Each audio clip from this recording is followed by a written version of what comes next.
Broadcasting from the Bayou State and all around the Gulf Coast and streaming nationwide. This is the C.L. Bryant Show.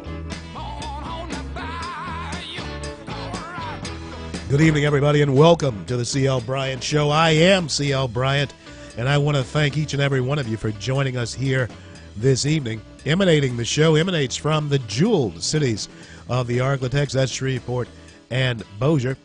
I want to welcome aboard our friends in southern Arkansas, East Texas, and, of course, our friends up in Wilmington, North Carolina. Of course, we stream live throughout the greatest nation on the face of the earth, the greatest success story the world has ever known. I don't know where you are, but, folks, it is humid, really humid, down here in Bayou Land. I have a feeling it's going to change, but sure does a job on sinuses and stuff like that. Well, the band plays on. I'm going to have Mike Johnson on with me. Congressman Mike Johnson is going to be on with me, state representative, United States representative will be on with me. I want to talk to him, and he will certainly know about this 9th District Court of Appeals and how that may go down. And does the president have the authority to do what he did? I want to talk about that in detail from someone who is a constitutional attorney. Yeah, wreaking havoc. This weather's week wreaking havoc on my sinuses. But anyway, we're going to move on, and hopefully we'll all get this cleared up here within the next couple of days or so. I want to know if this thing's going to go to the Supreme Court, if Trump's going to withdraw it. I've heard some say that if he withdraw the presidential executive order, then the lawsuits and all that will go away. I hope he does not. And here's one of the reasons why I don't think he should. I have this clip of Elizabeth Warren that you may or may not have heard. But here it is, Jay. Mr. President, no, Majority Leader. We'll play the other one. Play the other one, Jay. Yeah, play the other one. That's it. And so one of the things I will be doing is fighting to make sure that the executive branch abides by the law as it was issued in this state and around the nation. Thank you. This will be an ongoing battle. Yeah. This is not a one-night thing. This is not a one-day thing.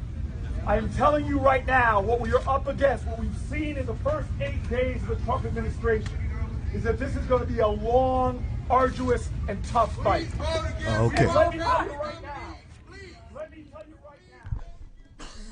Now, folks, you have a crowd of people out there who are egging on foolishness.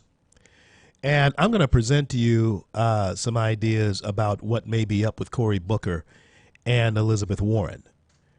I think, actually, Mitch McConnell did the right thing. Some are second-guessing Mitch on it. But if the Democrats want her to be their standard bearer, I'm saying let her. Let her be the Democrat standard bearer. Let Cory Booker and Elizabeth Warren and the loons that surround them be the Democrat standard bearer, because they will continue to lose if the Democrats are stupid enough to do that. I hope they do.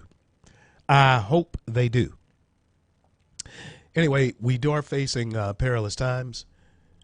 Mindless followers of political figures who want to continue the emotional manipulation of liberals and black people throughout the rest of human history. That's what's going on. Now, Jorge Ramos, you may know the name. Univision. Well, Jorge was saying to, I think it was CNN, he was saying to CNN the other day that he came here to this country and he knows that he cannot receive the type of liberty or livelihood in his own country, his home country of Mexico, that he can here in America. But yet, he says this: I don't recognize this country any longer. I don't get it. I just don't get it. It's the same America, but they are trying to make you and I, and certainly those who are gullible enough to believe it,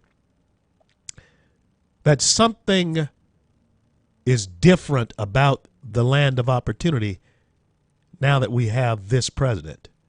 Don't you believe it? A lot of our young people are. A lot of our young people on college campuses are going to believe it. And they're going to be coming home to your house, putting their feet under your table, eating your food, and saying words like Jorge Ramos is saying, that they don't recognize America any longer. Yeah, got a dog fight ahead of us.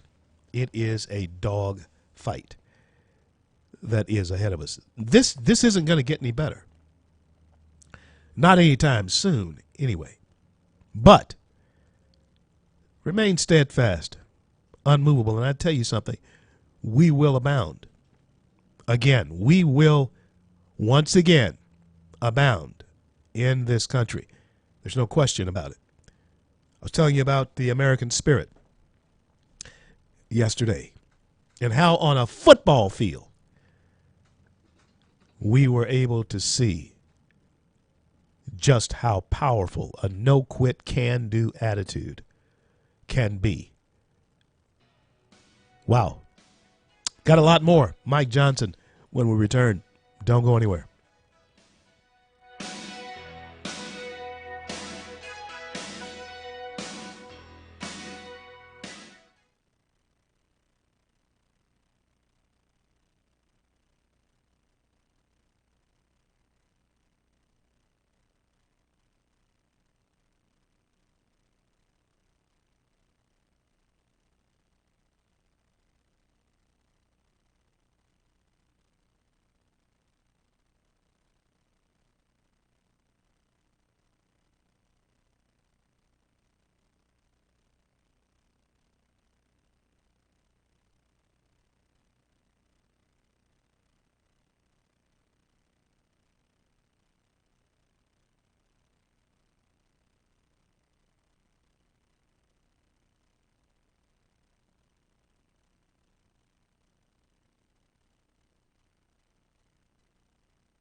CL, back with you, sailing through troubled waters here in America, but don't you be afraid, don't be frightened. We shall make it through this. There is a beautiful thing that we as people who are of faith do believe, that after we've done all that we can do to stand, we go ahead and stand, and that's what we're doing. We're gonna stand. And somebody who is a champion on our side, thank goodness, thank the good Lord for that. It's Mike Johnson. He is now our United States representative there in Washington, D.C. He is a native son, just like me, and my friend. Mike, I want to welcome you back to the C.L. Bryant Show. Hey, my brother. Great to hear your voice, as always. You as well, Mike. Mike, you know that so many people are asking the questions about how can a president be usurped in the way that this president has been usurped once an executive order has been given by a duly elected official, the President of the United States, by a non-elected judge. Mike, what happened here? Well, we had a judge out on the West Coast. It was forum shopping, as we say. The plaintiffs chose their forum very carefully. They wanted to get a judge who would do their bidding, and he did. And what the judge has ultimately ruled is he put a TRO in place, temporary restraining order, of the president's executive order. It's gotten a lot of media here over the last several days, and really all he did in this executive order issued January 27th was to say that we've got to protect the United States from foreign terrorists who desire entry into the U.S. How do you do that? Well, the logical, common sense approach is to put a pause on immigration from the 7 nations that the Obama administration and the previous Congress determined to be the hotbeds of terrorism around the world. We may have lost him. We may have lost him there, Jay. He may be traveling. See if we can get him back. And but he was saying that the idea was to protect America. The idea was to protect America. And another word that Mike used was common sense. Common sense. And we have Mike back. Mike, you were talking about the common sense and the method in which the president was using to protect our nation. Yeah, so he issued the executive order, and the order is designed, it says on its face, to protect the American people from terrorist attacks by foreign nationals admitted to the United States. And logically, he suspended or he stalled or paused the immigration incoming persons from the 7 nations that we know to be the most dangerous around the world, where the largest number of terrorists come, and it just is the right step. The president clearly had the constitutional and statutory authority to do that, and yet this judge has struck it down. I think the Supreme Court ultimately is going to overturn that, regardless of what the Ninth Circuit does, and the president's going to be recognized for his proper role. So you do think that this is going to have to make its way to the Supreme Court? When we're thinking about cases making their way to the Supreme Court, Mike, sometimes we're thinking long periods of time. How soon do you think this would be heard?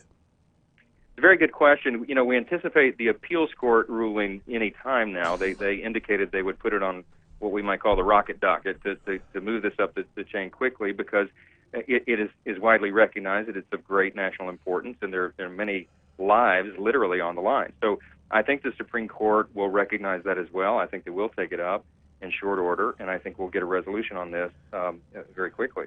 Look, there's no question from a legal perspective, and CL, my background's constitutional law. I've litigated cases like this for 20 years in the federal courts around the country. Right. There's no question that the president has the constitutional and statutory authority to do what he's done. It's been done by the 6 of the last 7 presidents, and it should not be controversial as it's been. But now Gorsuch, in your estimation, will not be seated before this makes it to the court, in your estimation. I don't think so. I mean, the typical time that we would expect for the approval, the consent on a nomination of the Supreme Court is at least 3 months. That's sort of been standard practice in recent years, and so this one may be even longer. So I don't suspect that he'll be there by the time this is heard, and if that's the case, then as you know, there are only 8 justices currently seated on the Supreme Court, and it's fairly evenly divided at the moment. So we'll we'll see how it comes down. Now, Mike, tell us about the committee that you have been appointed to, and how is that job coming along? Well, we got several. I'm really grateful and delighted by my committee assignment, CL. We got the House Judiciary Committee, which is, of course, my background. That's the committee that handles the administration of justice in this country, the protection of our constitutional rights. All the pro-life matters come through that committee. Everything from terrorism and border security, espionage, all that comes through there. And I got assigned to the subcommittees on immigration and border security, crime, terrorism, homeland security investigations. Those are going to be hot areas, as you know. Oh, over the yeah. next Oh, couple yeah. years. Oh, yeah. And then we also got assigned to the House Committee on Natural Resources, which covers everything from energy production to fisheries and wildlife and oceans and all that. Very important in Louisiana. And really, really grateful to have been given a vice chairmanship of the subcommittee on oversight, which is pretty unusual for a freshman in Congress. So we're really grateful. Well, you are an unusual freshman in Congress. That's the thing. That's the thing about it, Mike. And we would expect no less of them to think that of you. We're so proud of you. Just wanted you to know that. Are you in town or are you up in D.C.? Oh, I'm in D.C. and stepped out of a reception to talk to you, my friend, and I'm happy to do that anytime. I appreciate what you do, as you know, and glad you're a voice out there on the airways. We need you. God bless time him. as this. God bless and God keep you, Mike. I'll be giving you a call here in the next few days. There's some things that I really need to talk to you about, and God bless you and God keep you, and we're praying for you. Thank you, my friend. Same to you, and I look forward to talking to you anytime. You betcha. Mike Johnson. Mike Johnson, he is in fact doing a yeoman's work there in Washington, D.C. You keep your ear to the ground, because I do believe that he is going to make big rumblings there in D.C. Remember the name, Mike Johnson. And folks, when we think about the process and what has happened here in America, I am thinking back to what Jorge Ramos said. Yeah, he's saying that he doesn't recognize America. You know what? Heck, I'm not too sure I recognize America. The America that he enjoyed, Jorge Ramos, it's the same America he's still enjoying. But think about this. The America that we as conservatives have enjoyed over a long period of time, that's not the America we're seeing now. So maybe we don't recognize America. I'll be back.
CL. You know what?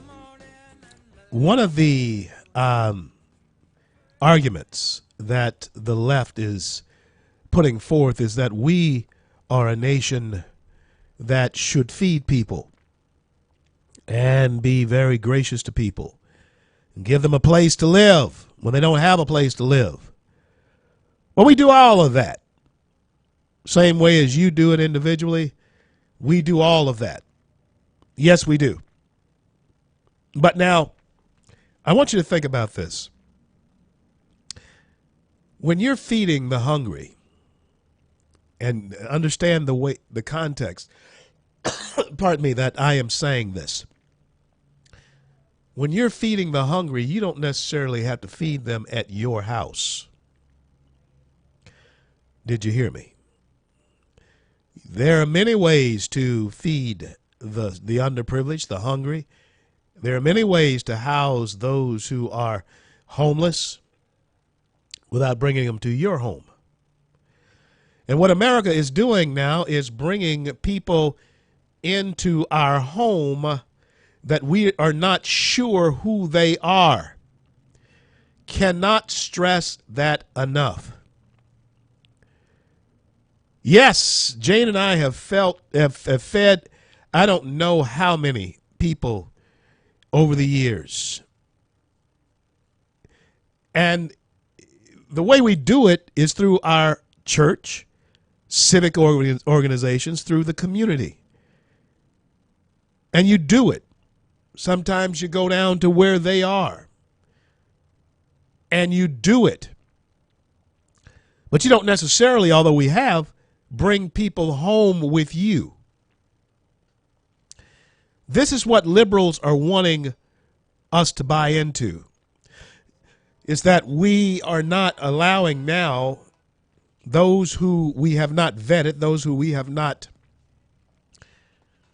known who they are, into our American house. Not sensible. Not sensible at all. Now, when we think about this, when we think about what they're asking us to do, understand that liberals don't do that. They'll let you do it. They'll call you a hypocrite for not doing it. The same way that they fly around Al Gore, Leonardo DiCaprio, all of them fly around on their private jets. They do drive their SUVs, but they don't want you to do it. They'll ask you and try to shame you into feeding folks that you don't know, which is fine, but they won't do it. They want to use your money to do it. This is the fight that we are in. How long will it go on? That is yet to be seen. But it sure appears as though it's going to go on for a while. And folks, let me tell you, we had better prepare for different times in this country. Because the times, as Bob Dylan said in his legendary song, the times, they are a-changing.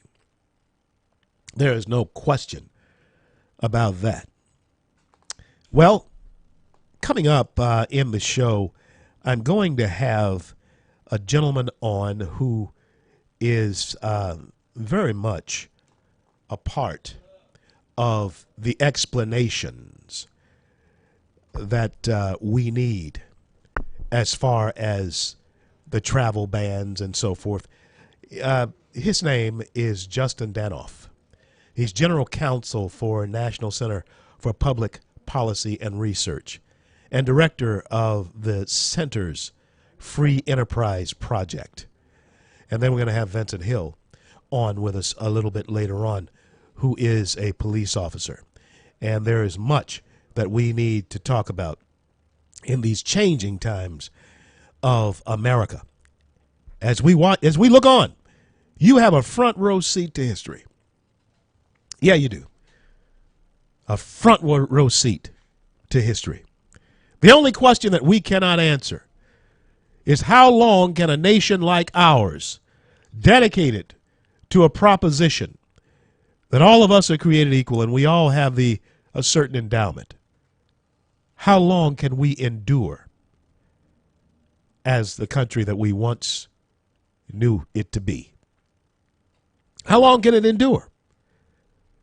Are there really people out there trying to destroy the fundamental fabric, the core values of this nation? I say yes. What's sad is that we, in so many instances, are waiting for the next shoe to drop. Much too often, we're waiting for the next shoe to drop. We don't know what's going to happen next, but I do tell you this. Pray for our president. Pray for our government. Because there are people who hate DJT, hate him. Never seen anything like it. Now, let's go back to the Obama presidency. Again, I will tell you, it was not the dislike of the man that was outstanding when Obama was first elected president. It was the dislike of his policies. But for some reason, the Hollywood elite, and we're going to talk a little bit about those elitists later on the show, they are in charge of the narrative right now, and they have a news media like CNN and even a Fox News anchor like Shepard Smith, who attack this president 18 days into his presidency at every opportunity they get. I'm CL. We'll be right back.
Broadcasting from the Bayou State and all around the Gulf Coast and streaming nationwide. This is the C.L. Bryant Show. Welcome back to the C.L. Bryant Show. I am C.L. Bryant, and we are streaming live throughout the greatest nation on the face of the earth, the greatest success story the world has ever known. Want to thank our folks in Wilmington, North Carolina, for welcoming us to their station, WLTT 1180 there in Wilmington, and all of our folks in Southern Arkansas and East Texas. Thank you for coming along on this journey with us today. Joining me on the line now is Justin Danoff. He is the General Counsel for the National Center for Public Policy Research, as well as Director of the Center's Free Enterprise Project. Justin, welcome to the C.L. Bryant Show. Hey, it's a pleasure to be on. Thanks so much for having me. Great thank you so much for being there. Let me ask you this. When we look at America today, the audience would like to know who is shaping public policy in this country as we speak, in your opinion? That's a fantastic question. So, where I live is in Arlington, Virginia, and I can look across the Potomac River into Washington, D.C., and while I see many federal buildings, what we've seen over the last few decades is really the confluence of those federal buildings being built up around it are corporate offices of all, the Fortune 500, the Fortune 100 companies that run the spectrum of industry across America. And now, why would all of these corporations decide to put offices in one of the most expensive real estate locations in the country? Well, it's because instead of relying on good old free market capitalism to boost themselves up, to boost their shareholders, what corporations have begun to do, and have been doing so with increasing frequency in the last decade, is to team up with the federal government. Some folks call this crony capitalism. I frankly call it crony statism, where what you've got is, as you said in your intro, we're the greatest country in the world, but we also have perhaps the most powerful government in the history of the world. And when you have some of the largest corporations in the history of the world teaming up with that most powerful government in the history of the world, well, somebody has to hold that circle accountable. And so that's what we try to do at the Free Enterprise Project. You can think of big business and big government as a large kind of symbiotic circle. As one grows, they both grow. Yeah. Justin, when we look back just 18 days ago, we were looking at the optimism, it seemed, that was taking hold in this country with the election of this president. And I certainly was hoping that our country could continue down a path guided by that type of optimism that did, in fact, look like a change in the right direction as far as back toward our free market principles. Is there a design, in your estimation, to stymie that, to stop the free market system, or at least to handcuff it? Is that possible? Yeah, there's certainly elements at play on both sides. I am encouraged by a couple signs. First of all, as you said, the new administration, at least so far, what we've seen from the Trump administration, is a willingness to increase and improve the business environment here in the United States. And so, for the 8 years of the Obama administration, there was a very hostile administration towards business. President George W. Bush, for all of his great aspects, he was primarily focused on international issues and wasn't really focused on the business world here in the United States. And so that's one sign of optimism. Another sign of optimism is, I traveled a week and a half ago or so now to New York City to talk with the executives at Walgreens. I actually confronted them at their annual shareholder meeting. Yeah. For those who don't know, Walgreens is one of the companies that propped up, promoted, and supported President Obama's takeover of the American healthcare system. That's right. Laughably named the Affordable Care Act. That's right. As many people found out, it was not affordable. They couldn't keep their doctor, and they couldn't keep their insurer. And as you said, it's laughable. Exactly. And, what's funny is when President Obama and his team and Nancy Pelosi and Harry Reid were pushing the law on the American people. And it's really not funny. I shouldn't say that. It's more tragic. Yeah. When they were pushing their law on the American people, they were saying, we've got to stand up against business. We've got to stand up against the pharmaceuticals. We've got to stand up against these, greedy, hungry insurance companies. Well, that just wasn't true. The pharmaceutical company was footing the bill for the lobbying campaign and promotional campaign behind it. The pharmaceutical retail chains promoted Obamacare in their stores. And the health insurance industry, heck, they wrote the bill. And so industry was working with the Obama administration to throw that on the American people. And so I attended the Walgreens meeting to ask them a very simple question. Because, look, you guys own in part Obamacare. The millions of Americans that have been devastated by that law, which, by the way, includes many Walgreens employees who lost their health insurance plans, over 100,000 of them. Yeah. You owe it to the American people to work with the new administration on a patient-centric approach that increases competition to drive down costs. And, it was much to my surprise and, frankly, to my satisfaction to a degree, that the executive chairman, a gentleman by the name of James Skinner, agreed. Huh. He agreed that they needed to make a change and that they would work with the new administration on advancing policies that do just that. We're on with Justin Danoff, who is the general counsel for the National Center for Public Policy and Research. And on the other side of the break, Justin, I want you to stay with me through the break if you can. Justin, I want to ask you this question when we come back, because I get a chance to speak to a lot of college kids. I travel a lot across the country. And you have, along with your very impressive resume, the title of Director of Center for Free Enterprise. I don't see young people getting that. They don't understand capitalism. Somehow they think that is not a good word. I think it's a fabulous word. I think the free enterprise system is a fabulous word. And I'd like for you to speak to the design that may be being put in place or has been put in place to keep them deceived from the endowment that we all have as citizens of this country. Justin Danoff is our guest. He is general counsel for the National Center for Public Policy and Research, as well as the director of the center's Free Enterprise Project. I want to explore more of what they do. When I return, we'll also give you the website. I want to thank all of our guests from Chevyland to Grubburger for sponsoring this segment of the C.L. Bryant Show. Download the free app, The C.L. Bryant Show. Be right back.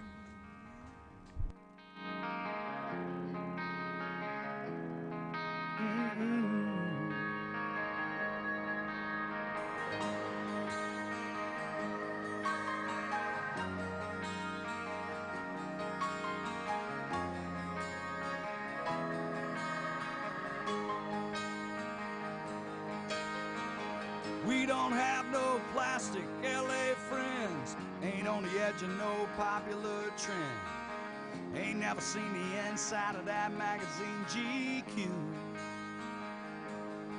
We don't care.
CL, back with you on this Wednesday here in the jeweled cities of the Arklatex. We are streaming live throughout the greatest nation on the face of the earth, the greatest success story the world has ever known. On with me is Justin Danoff, is the General Counsel for the National Center for Public Policy Research, as well as Director of the Center's Free Enterprise Project. Justin, I wanted, first of all, give us the website where we can go to get the thoughts and what's going on there at the center. Yeah, sure. So you can find our website. It's nationalcenter.org. We also operate a blog, conservativeblog.org. And, of course, in this day and age, you can find the National Center on Facebook and Twitter at National Center. Fantastic. I was asking you this question. Our young people don't seem to understand the principles of the free market, and they certainly don't understand the principles of capitalism. What do we lose as we grow older and their son and they begin to come into their own? What do we lose by them not understanding the principles, the engine that has made this nation great, in your opinion? Well, we lose the future in a sense. What's been going on is really it's an educational problem, right? What we're taught now in schools is class envy. We're taught class warfare. We're taught that if you see a store close in your neighborhood, it's because of Walmart, and all the large corporations are just these greedy, right-wing, evil-mongering corporations. And so it's really an educational problem. And what this causes is you can go on college campuses and ask 10 people their major, and the social justice warriors will pound their, that are majoring in underwater basket weaving will proudly tell you what they're doing. The business majors will, mumble under their breath and say business, because it's shameful now to want to get ahead. Where we used to look at the guy with the brand new Cadillac coming down the street and say, son, why don't you aspire? We should all aspire to be like Mr. Smith. He works really hard. He just got a promotion at work. He bought that new car for his family. Now we tell our kids to throw rocks at that guy. Yeah. Because we've got this class envy, and it's being taught in the schools, and it's really permeating the culture, and we're losing the sense of what has made this country great, and that's three things, in my opinion: the Constitution, the rule of law, and free market capitalism.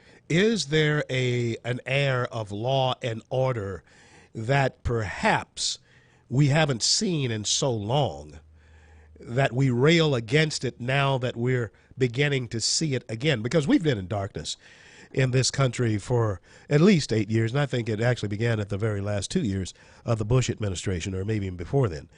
And we've been in the dark so long, Justin, in my estimation, that when we are coming out and then when the light is shone on us, it hurts our eyes. And we want to retreat back in the darkness. And I think that's what's happening. Now, you said something that makes me understand and helps me understand why it's so easy for these young people to break out the windows of a business, because the business is evil. Is that the way that works? They're evil, so it's easy to destroy their property. Is that the way that's working? Yeah, that's the ethos that they're being taught, and like I said, it's permeating the culture, and we see it, from kindergarten all the way through graduate school, where it's basically a sin to think that business is good. It's a sin to have, conservative thoughts in much of the educational spectrum, and to think that business is a good thing. And the apprehension, I think it's very tangible and very real what you're talking about, because the apprehension causes 35% of college graduates to move home to mom and dad's couch in the basement instead of going out and trying it on their own. Yeah. It causes that then mom and dad later on, that becomes the government. So what is one of the first things they enacted when they enacted Obamacare? It was keeping folks up to the age of 26 on their parents' insurance plan. Yeah. Because that keeps you under the government thumb. It keeps you under the government system longer. And so it's very easy for these folks that just have class envy. Well, the system's rigged against me, so I'm not even going to try.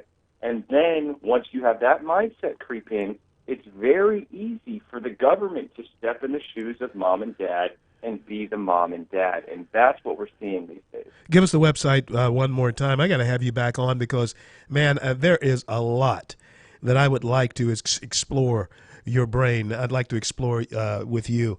And so we'll have you back very soon. Give us the website once more. Yes, sure. Nationalcenter.org. You can find out about all of our projects there. I really appreciate the time, Seal. God bless and keep you, Justin. Fight the good fight. I know you will because you are. And talk to you real soon. All right. Bye-bye. Thanks. CL, I've been on with Justin Nanoff, and I got to tell you something. He hit the nail right on the head. Explained very clearly what is going on as far as the attitudes toward the free market system and capitalism. Yeah, explained it very succinctly. And he's right. When I return, I want to talk to you about draining the swamp. You folks here in Louisiana, you haven't really lived in Louisiana until you've been down to swampland. You haven't really lived. Haven't really been to the swamp. If you haven't been to the swamp, you really don't know anything about Louisiana. There are some things that the swamp can teach you. And there was a very popular saying that the president made when he became or was becoming president. He said that he was going to go to Washington to drain the swamp. Now, you folks in Colorado, Michigan, maybe, I don't know, maybe Marsh up there in Michigan, but Nevada, California, you don't know anything about the swamp. I want to talk to you all about draining that swamp when we return. And then, later on in the show, we're going to have on with us a young man by the name of Vince Hill. And I'm telling you something. This is one of the things that we must also keep our eyes on. And that is the evolution of attitudes toward police officers. Yeah, that's gone away.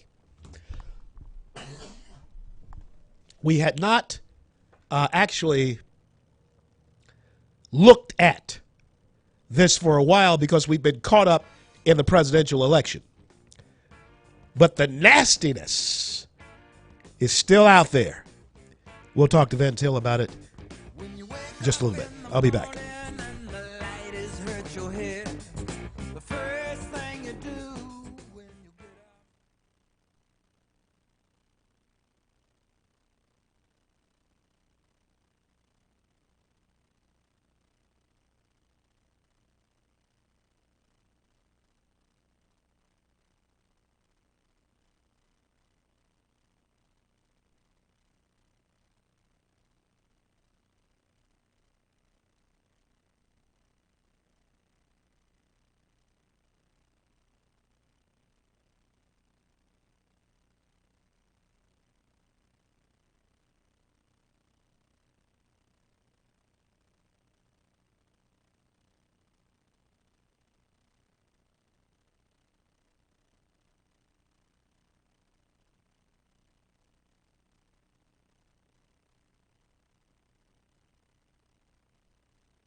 knew a man, Bojangles, and he danced for you. CL, back with you on this Wednesday here in the jeweled cities of the Arklatex, Shreveport and Bossier City. I want to thank our newest clients, Arklatex Water Gardens, 999 Mansfield Road. John and Mary, go check them out over there at Arklatex Water Gardens. One Planet Solar, Once Upon a Diamond. Hey, Valentine's Day is fastly approaching. Blackhawk Residential Septic Service. Be sure to check on Tom there. Call Tom. And I want you to, if you want to get your future settled, your financial future on track, you want to call Prime South Financial. Call Prime South Financial. Tim is who you want to talk to. Prime South Financial. Okay, folks, draining the swamp. Now, you folks in Louisiana should very well understand the types of varmints, critters that you encounter in a swamp. And when the president of the United States, Donald J. Trump, said that he was going to, drain the swamp, then I hope maybe it didn't occur to a lot of people in other parts of the country, but it was very, very visual for me because I used to help my grandfather back in the summer cut pulpwood. Yeah. And sometimes the area where you'd be cutting pulpwood, where we'd be cutting pulpwood, would be marshy. And one of the hazards of being in a swampy and marshy area was what? You got it. Snakes. And if you disturbed a nest of them, especially cottonmouths, copperheads, they were going to be very mean. And they're going to try and strike you. Oh, yeah. And when you drain that swamp, those things are not happy about that either because they have become comfortable in their habitation. When I look at Elizabeth Warren, when I look at Cory Booker, I have to understand, and hopefully you understand, that they feel that there is quite possibly somebody in the Oval Office now who is serious about changing their environment. And they don't like it. They don't like it at all. And so, like any reptile in the swamp, when their habitation is being disturbed, they bared their fangs. That is what's going on. Now, folks, understand that it is necessary. We're not just needing to drain this swamp just to be draining it. It's necessary that we drain this swamp because the creatures that have lived there for so long are now hindering the progress of a society. We can't even regrow stuff where they are. No. They are poisoning the minds of our children. Our children have been bitten. And they have been poisoned by the reptiles that have lived in this swamp. And throughout the campaign of the now president, he was saying to us that there has to be a change in Washington. And he likened it to a swamp. And he said that swamp had to be drained. And if you heard the scenario I gave you, when you drain that swamp, the reptiles, in this case the politicians who have nested there for so long, are spitting angry.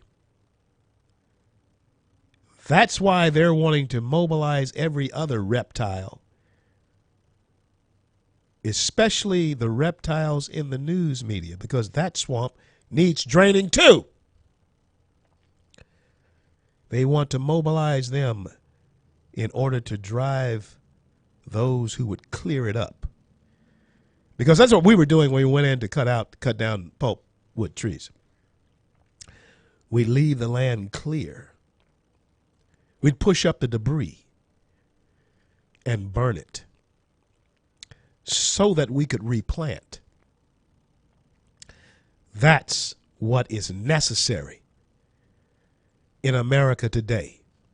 Clear out the undergrowth, clear out the trees, sell it off so that you can push up the stubble, burn it up, and replant. There are those who don't want to see that happen. They don't want to see the replanting of something that could be very healthy and very prosperous. They don't want to see that.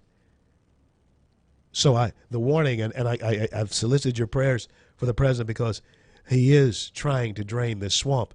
And in draining that swamp, I hope that he understands, and I believe he does, that the reptiles that are living in that swamp and have been living there for so long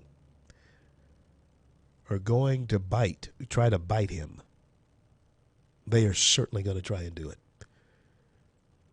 And hey, I get word here that Jeff Sessions has been confirmed, and we are looking at a 52-47 one present confirmation on Jeff Sessions. So it appears that we're going to have an attorney general tomorrow. That makes 6 out of 24 cabinet appointments. 6 out of 24. Wow. I'll be right back.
CL, back with you on this Wednesday here in the jewel cities of the Arklatex, streaming throughout the greatest nation on the face of the earth, the greatest success story the world has ever known, and that is America. Pardon me. Joining me now is a United States Army veteran. He is recognized for his excellence as a former police officer.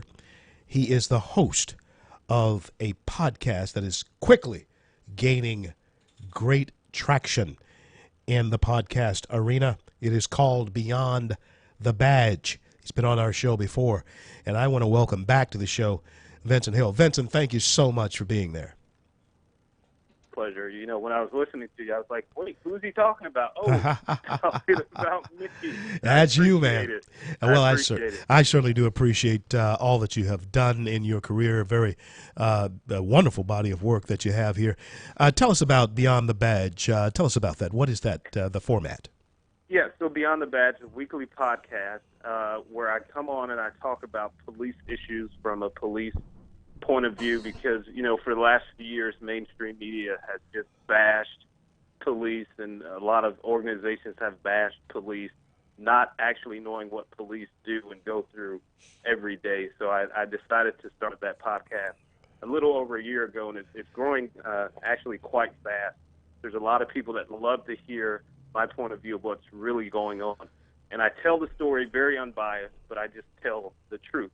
Yeah. And that's what this country needs, is the truth. Absolutely right. And, you know, it seems, even though I am a friend of police officers around the country and wherever law and order is prevalent, and it seems as though we have forgotten the assault in the midst of all this political brouhaha that's going on.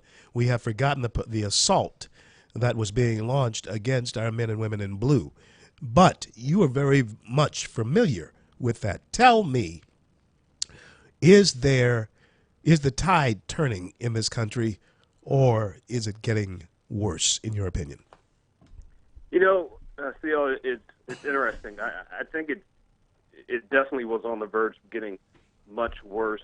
I think with having a president now that supports law enforcement and first responders and men and women in uniform, I hope that will change things. But you know, at the same time, when you look at Berkeley and you look at the riots that happened there, you look at how they treated police, you know, we have 8 years of this mentality of police being the bad guy that we have to break.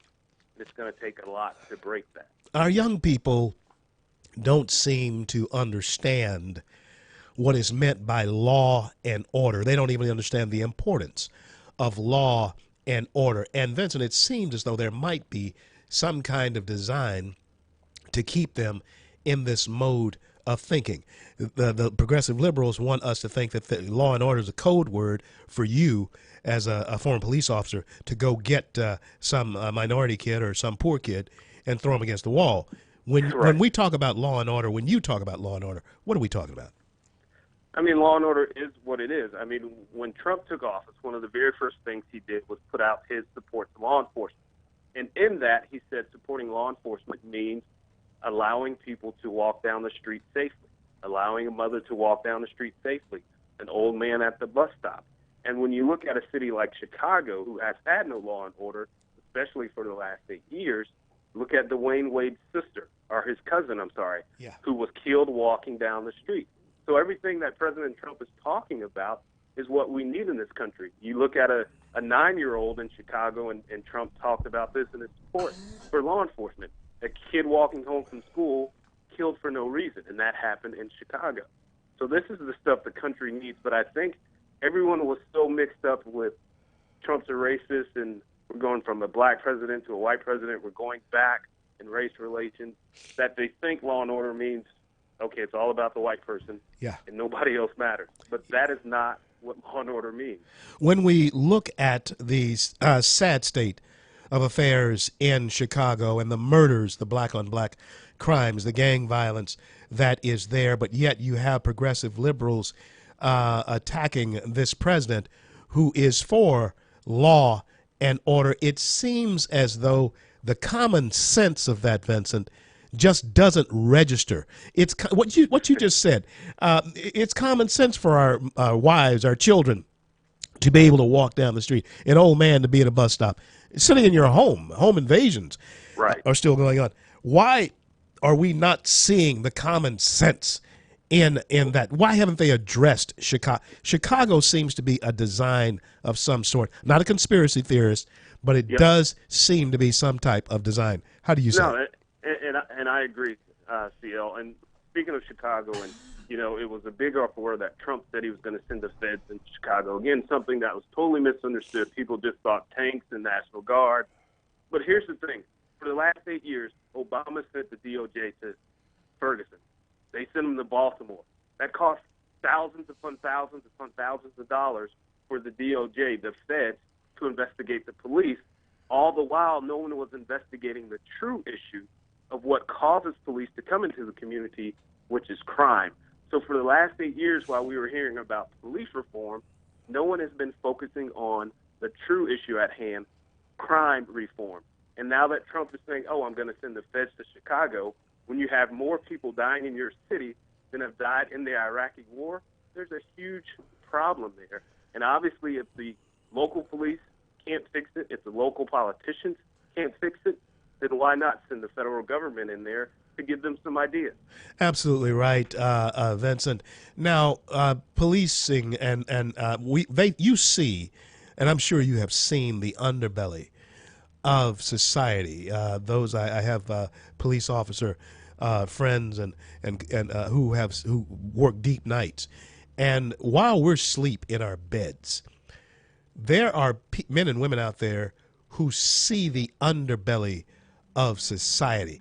It is one of the most thankless jobs that I can possibly think of, especially when at one time there was open season, it seemed, on police officers. Now, my question to you, and I probably want to take this up on the other side of the break so that we'll have time to deal with it. My question to you is, there was a time when young people looked at police officers as friends. Now they are being told by their parents not to trust police officers. Absolutely. We have to win this back in some way. I want to examine some ways in your mind as to how we do this. On with Vincent Hill. He is the host of Beyond the Badge. Beyond the Badge. We'll talk more with him when I return.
CL, back with you on this Wednesday here in the Jewel Cities of the Architects. We're on with veteran of the United States Army, Vincent Hill. He is also a veteran of the Nashville Police Department, and he is the host of Beyond the Badge.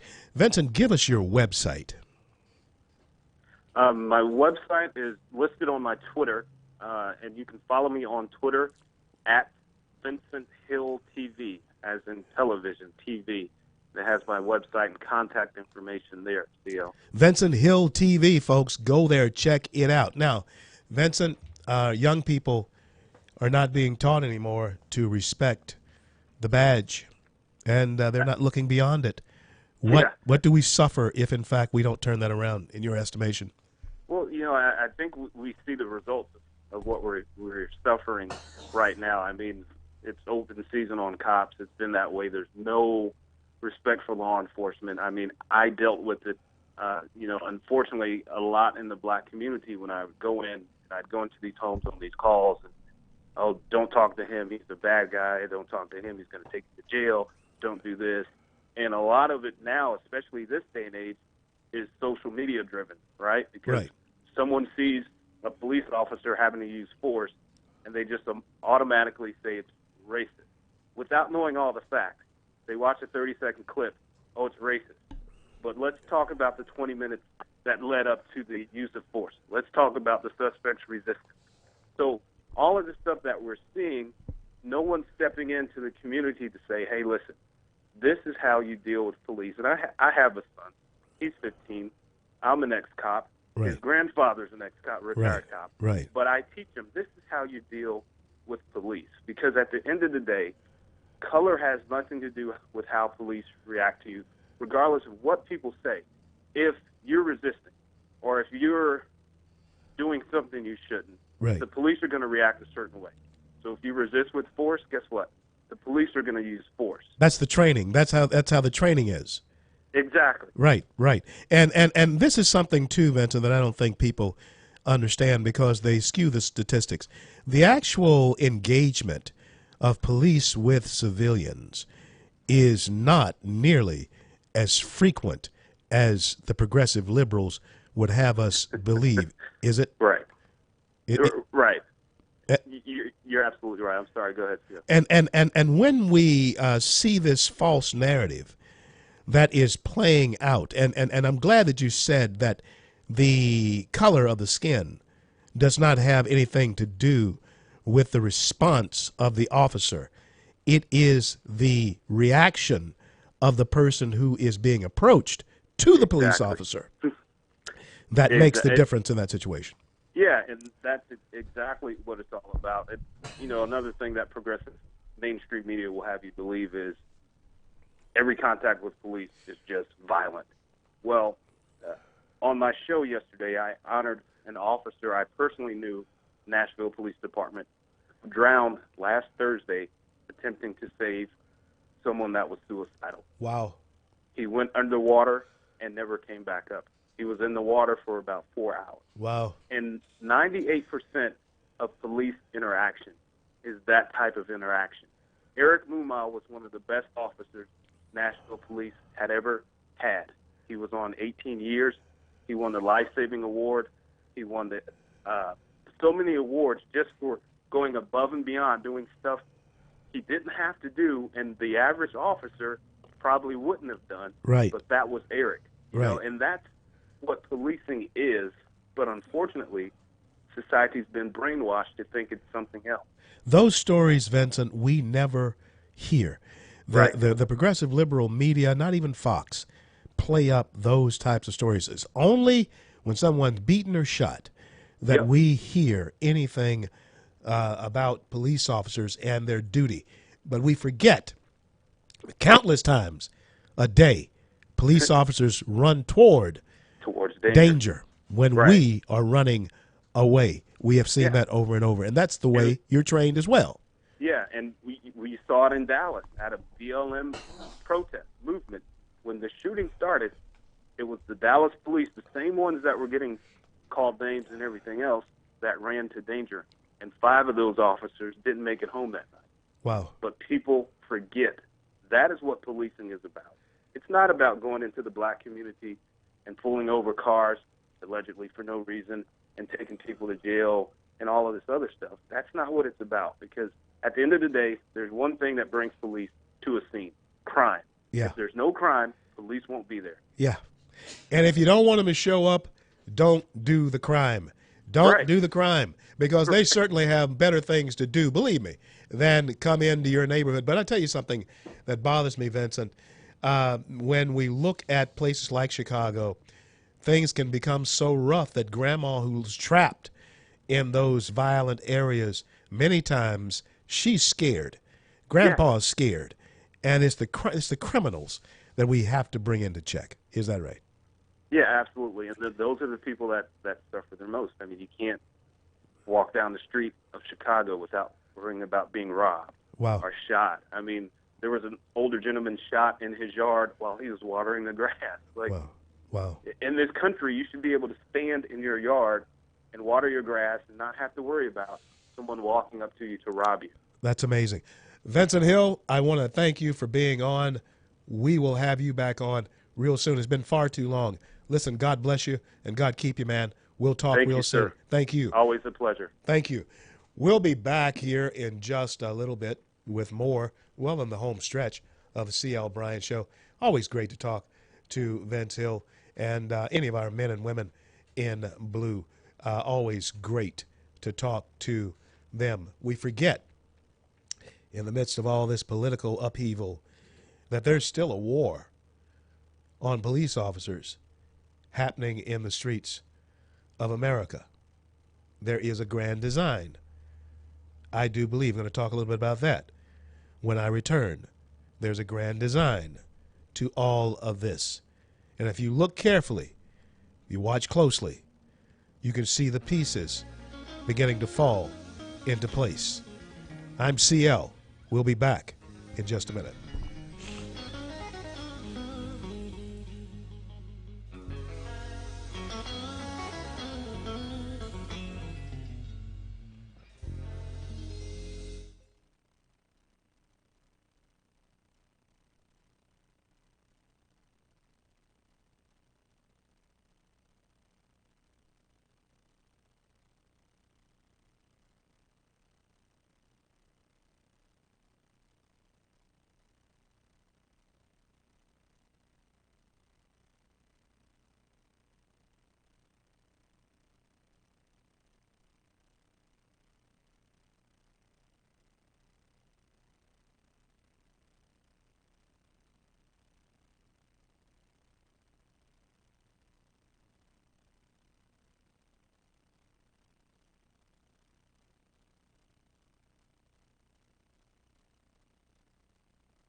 Broadcasting from the Bayou State and all around the Gulf Coast and streaming nationwide.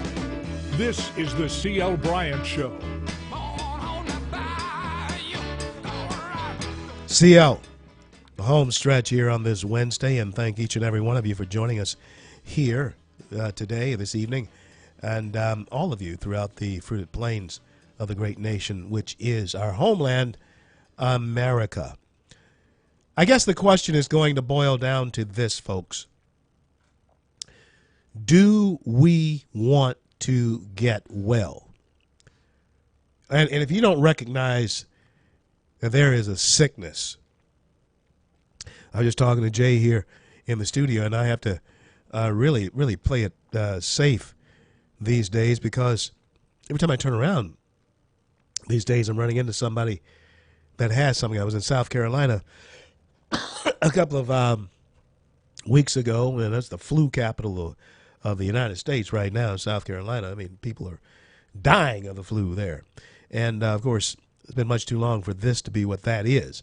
But we get sick sometimes much too often. It's because our immune system is not as strong as it should be. Don't have time to build up. And many times when we take the medicines, I don't take a lot of medicines. I don't like the antibiotics. I don't like that kind of stuff. I just sort of like to get well on my own. I think the body sort of strengthens itself that way. But I see in America a certain fondness of being sick. I think they call them hypochondriacs. Is America becoming hypochondriacal? I think that's the right word. Are they enjoying the sickness, in other words? Because I got to tell you, I can't stand it. I was never one to be ill.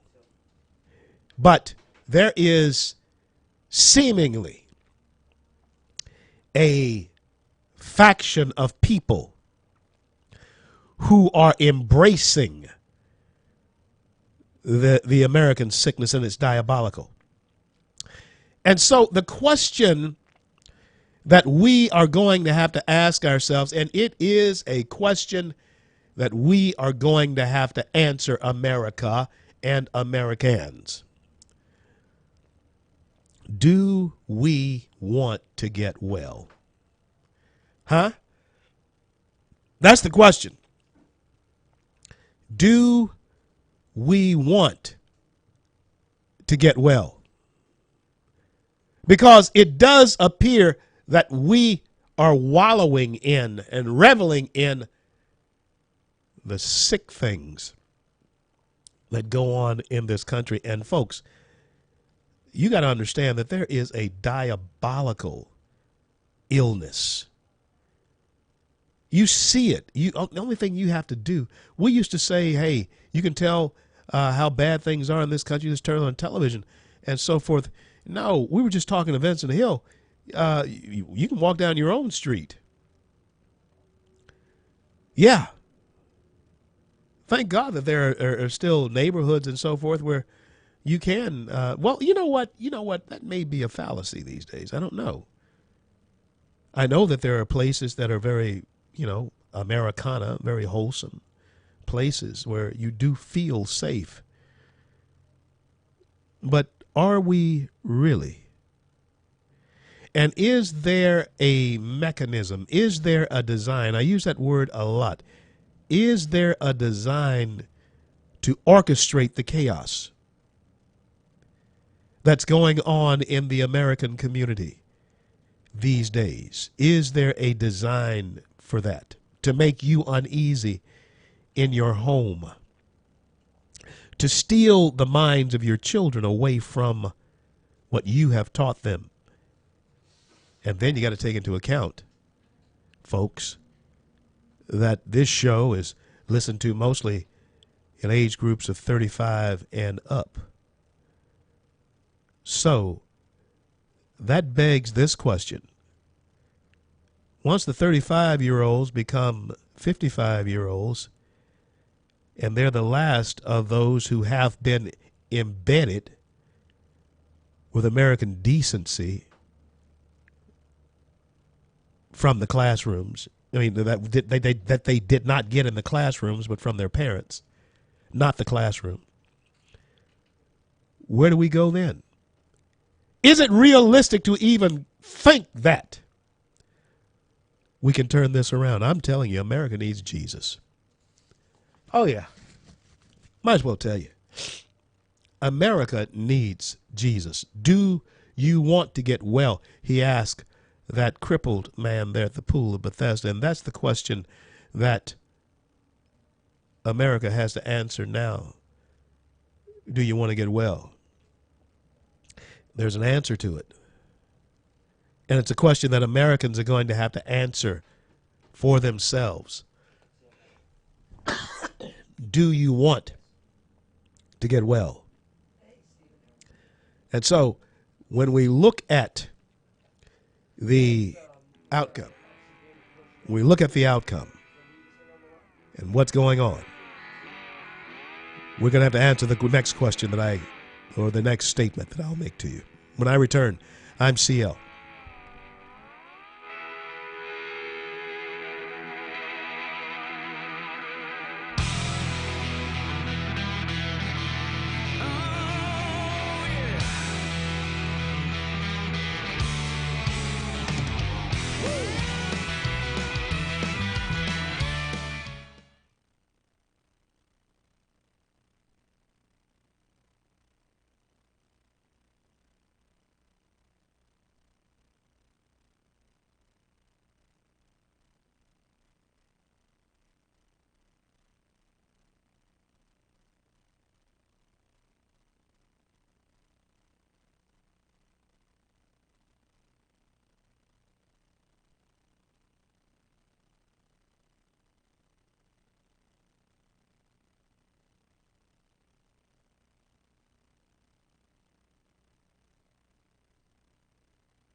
CL here to close it out.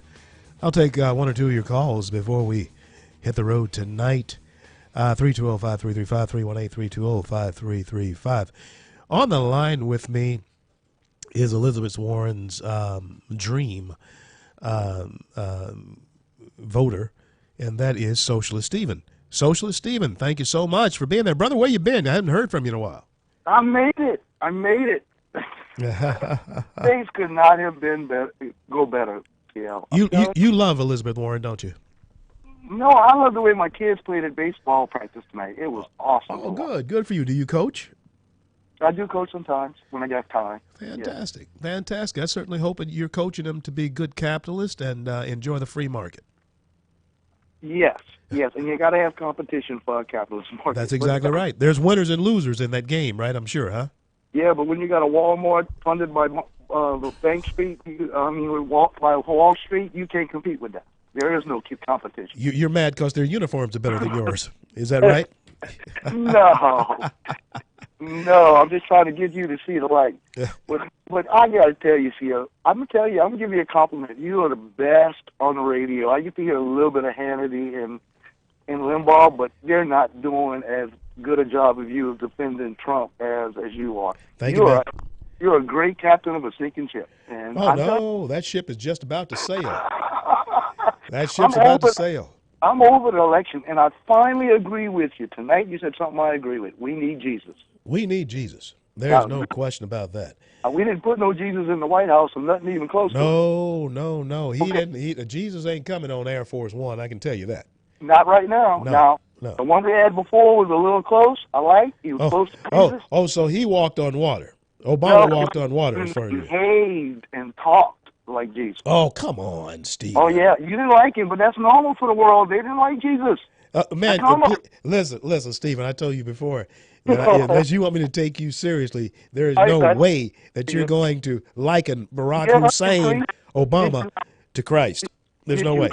Did you ever hear Obama preach on Christ and Christianity and faith? Did you ever hear it? I heard him read from a script that somebody else wrote. I watched him do a lecture on it. Yeah. It was awesome. He's one of the best readers we've ever had in the White House. Yeah. Without the teleprompter, he could not talk his way out of a paper bag. Well, let's compare that to the prayer breakfast we just had. Well, I tell you what, Ben Carson came of age at a prayer breakfast. He sure did. Well, too bad he's not president. Yeah. But I'm enjoying this. I'm telling you, I'm over the election. I'm enjoying it. Y'all have your fun. I'm going to tell you what's going to happen, Stephen. Let me tell you what's going to happen. Mm-hmm. Elizabeth Warren is going to wind up as your Democrat nominee in 2020. No. Not Cory Booker. Let's push her. I hope she gets it. No. I hope she gets it. Not going to happen. Who you thinking is going to be the? Nobody I know yet has come out of the fray, but somebody will. Yeah, somebody will. I hope it ain't Bernie Sanders. Let me tell you what I'm telling my conservative friends who are yapping and yelling on the internet and all of that stuff. Let me tell you something. This is the best thing that ever happened to the Democrats right here. Better than George Bush II. Okay? This is the best thing that could have happened to that party. Very well so. Very well so, because I know this. Obama was definitely the best thing that happened to the Republican Party. Yeah, that's true. He was definitely the best thing that happened to us. I still can't figure out why people hated him, but nobody hated Obama. Oh, my God. We hated Obama's policies. Listen, that's a fallacy. People actually hate Trump for being Trump.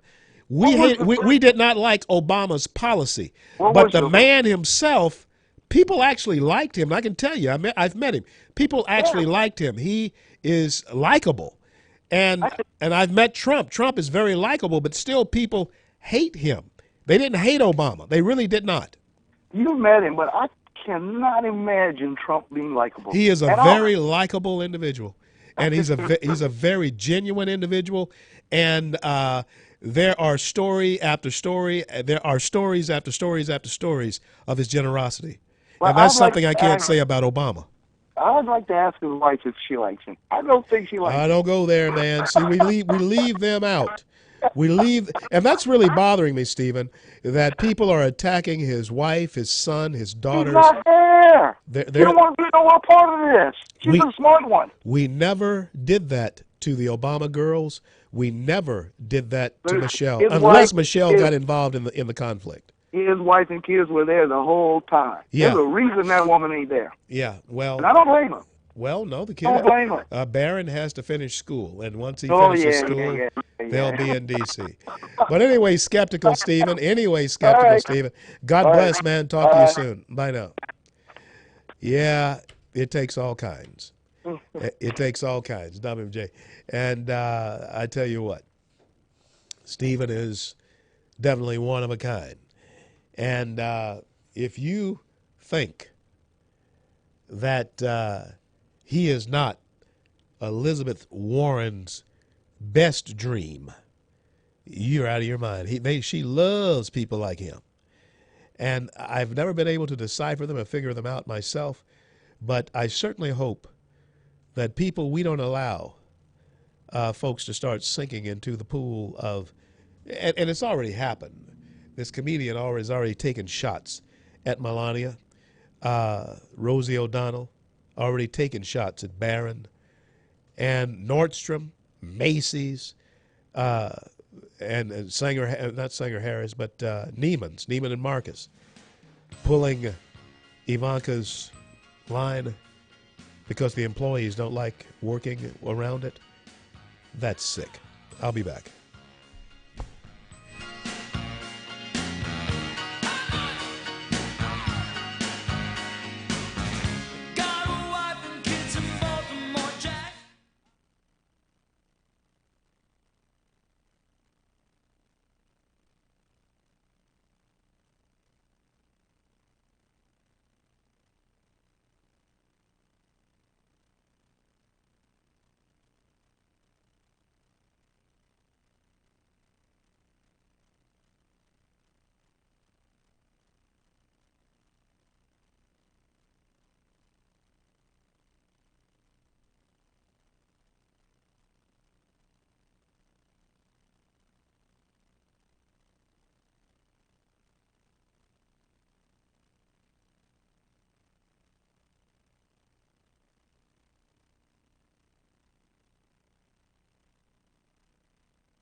CL.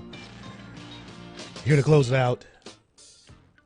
Before we had Socialist Stephen on, I was asking the question that must be asked of each and every one of us as Americans, and that is the question, do we want to get well? And friends, I declare to you that the same answer must be heard from our own mouths that was heard by that paralytic man there in the Gospel of John when he said, and when he heard the words of Christ saying, if you want to get well, then get up from where you are and walk. Get up, rise up, and walk. America, we're in the process now of rising up. We can do it, even though there are the naysayers. And there are those who wish us ill, even in our own country. We can rise up and walk. That will be the answer to everyone, friends and foe alike, as to the question, do we want to get well? The answer is yes. Because we still are Americans. We still are Americans. Well, I want to thank God for bringing us to the close of yet another day. And I want to thank him for our men and women in uniform around the globe who defend our right to speak our mind. And until I talk to you again, I'm CL. And may God bless and keep you all. Sacrifice to keep freedom alive, and to the families left behind, we'll stand by your side, and the bond will never be torn. For those who wear the uniform, I say a prayer and make a wish. You come home to loved ones that you've missed, and honor you the way that you deserve, and show you love far beyond what can be said in words. And I want to thank you from my heart to those who wear the uniform, for all you sacrificed to keep freedom alive, and to the families left behind, we'll stand by your side, and the bond will never be torn.